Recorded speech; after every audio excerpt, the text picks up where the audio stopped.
Iron corridor zone কালকের জন্য। তো এটা হচ্ছে আমার আপার লেক, যেটা হচ্ছে ৭৭,৯০০, আর এটা হচ্ছে ডাউন লেক। ঠিক আছে, এই জোনটা এখানে আমি ৮০০ পয়েন্টের একটা জোন পেয়ে যাচ্ছি মার্কেটের ক্ষেত্রে। যেই জোনটার মধ্যে কালকে যদি ফ্ল্যাট ওপেন হয় সেই ক্ষেত্রে একটা আয়রন করিডোর এখানে আমার বানানো যেতে পারে, যে ক্ষেত্রে পজিশনটা ভালো হতে পারে। ঠিক আছে, এবার দেখা যাক আয়রন করিডোরে আমি পজিশনটা কীভাবে বানাবো।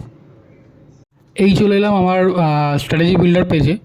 তা আমি এখানে কি করব, ৭৭,৯০০ যেটা কল, সেই কলটাকে আমি সেল করব। ঠিক আছে, আমি এখানে ৭৭,৯০০, হ্যাঁ ৭৭,৯০০ কল সেল করছি, এবং আমি ৭৭,১০০ পুট সেল করব। ৭৭,১০০ কোথায়? ৭৭,১০০ এখানে।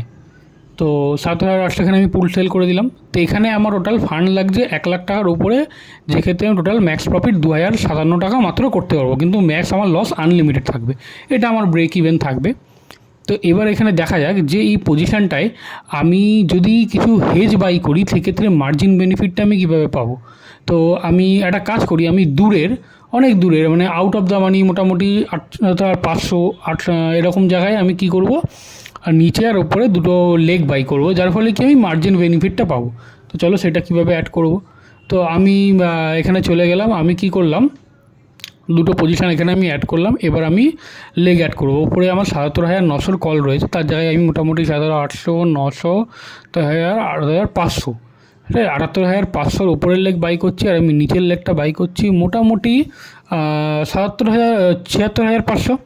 ৭৬,৫০০টা বেটার হবে, দুটো লেগ মোটামুটি আমার সমান হবে। আমি এখানে অ্যাড করলাম, এই যে এটা আমার হয়ে গেল আয়রন করিডোর। ঠিক আছে, হয়ে গেল আমার আয়রন করিডোর। এবার এই ক্ষেত্রে আমার প্রফিটটা এসে দাঁড়ালো ১৫২০ টাকা। আমি পজিশানটা এখানে ওপেন করে দিলাম, অ্যাডজাস্ট, এটাকে আমি জাস্ট অ্যাডজাস্ট করে দেবো একটুখানি, জাস্ট দাঁড়ান, অ্যাডজাস্ট আমি করে দিই। এই এই মোটামুটি আমার পজিশানটা এখানে অ্যাডজাস্টটা হয়ে গেল।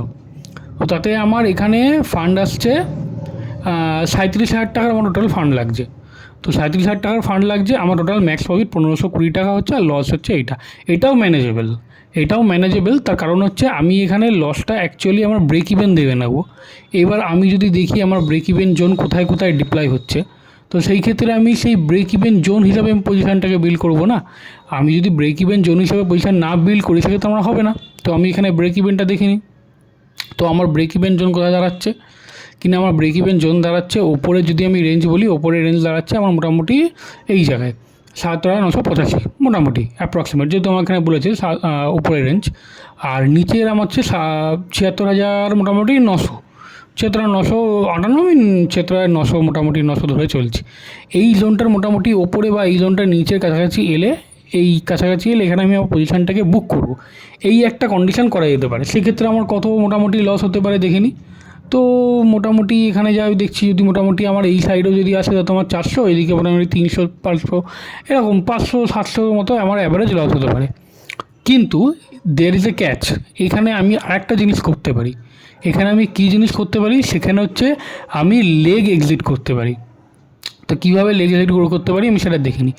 সাপোজ যদি মনে করি আমার ধরো যে কোনো একটা লেগ ওখানে ধরা হোক, যদি আমার যে কোনো একটা লেগের এখানে সেলের লেগ, যে আমার সেলের লেগটা হবে, সেই সেলের লেগটাকে যদি আমি 25% প্রফিটের পজিশানে আমি এক্সিট করি, সেই ক্ষেত্রে সেকেন্ড লেগটাকে আমি হোল্ড করে রাখতে পারবো। তো মনে করা হচ্ছে আমার এখানে ১০০ টাকার লেগ একটা, তো ১০০ টাকার এখানে 25%, ১০০ প্লাস ১০৫, ১০৫ টাকা ৫০ পয়সা, সরি ১০৫ টাকা ৫০ পয়সা কলের লেগ, প্লাস 25%। 25% মানে আমার দাঁড়াচ্ছে টোটাল ১৩১ টাকা। তার মানে এইটা যখন ১৩১ টাকা চলে আসবে, আমি তখন কি করব, এখান থেকে যে পুটের লেগটা আছে সেটাকে আমি বুক করে নেব।